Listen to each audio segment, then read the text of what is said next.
Good morning. I'm Philip Dedas. They asked me to answer 5 questions, and I'm going to read them off real quick. The first one is, what amenities do you currently use? We moved here because we wanted to have water behind us. We moved here, we live on a lake. I wanted to hunt and fish as part of my retirement, and that's basically what I do. I do use the lake, and that's about it. I do used to golf, but I don't golf anymore. What our current amenities would you consider to be most in need of repair? One of my things here is I don't think we have enough input from our landowners to determine what are the priorities. We have some vocal people tell us some things, but I don't know about all the rest of them. What I know right now is that the Omaha pool needs to be worked on. What I've learned recently is we've been turning away people at the Thunderbird pool because there's a limit to the number of people can be there. So by doing that, we're making sure that people can't get in there that they're paid to, and we lose revenue. So our homeowners, some of our homeowners will get a place to go swim, and we're losing revenue, which is important to us as well. So we need to do that. There are a couple other things like the campground needs some work. We need to look at the campground, and we also need to look at lakes. And there's a lot of stuff we can discuss about lakes, but we'll hold that for after I get elected. How would I increase income would be the next thing, and that's pretty straightforward. I think the first thing we need to do once we get the new 5 people elected is have a working session where we look at opportunities for improvement for income, and as part of that, we have the attorney with us to make sure that we understand everything that we can do legally. That's the important thing. We need to make sure we're doing things legally. Nobody that's getting elected to this knows all the answers to that. There's many people who think they do, but I can read one thing and you read it a different way. It doesn't mean that it's legal. So we have the attorneys to help us with that.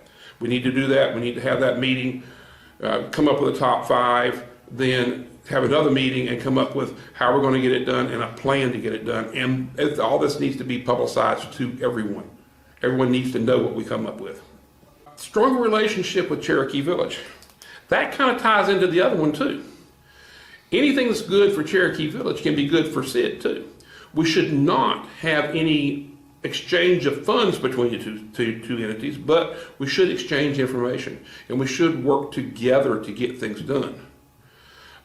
In order to do that, we need to have some active relationship with them. I would say the Cherokee Village Town Council, we should have someone at all those meetings, and the SID meetings, somebody from the Town Council needs to be at all the SID meetings, and not just as somebody sitting out in the audience.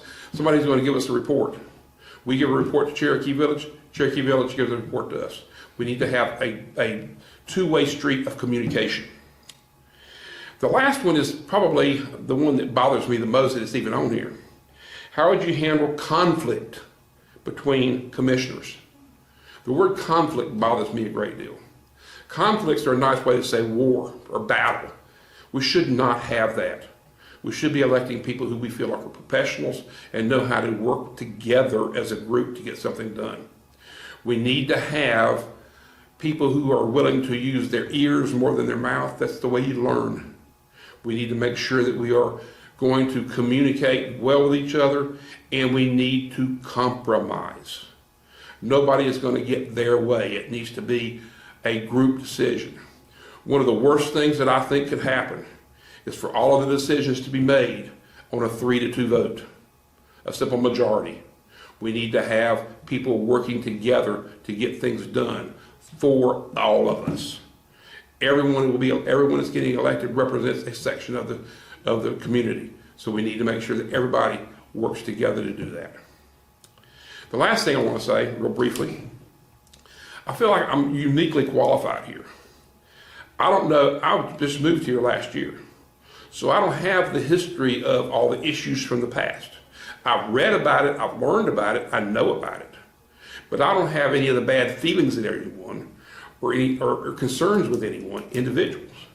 What I want to do is start today and look forward. We can learn from the past, but we need to concentrate on how we're going to change things for the future. We need to do change. And I am a change agent. That's what I've done for the last 15 years. I think that helps me listen to people and understand and come up with compromises. And that's what we need to do. Thank you for your time.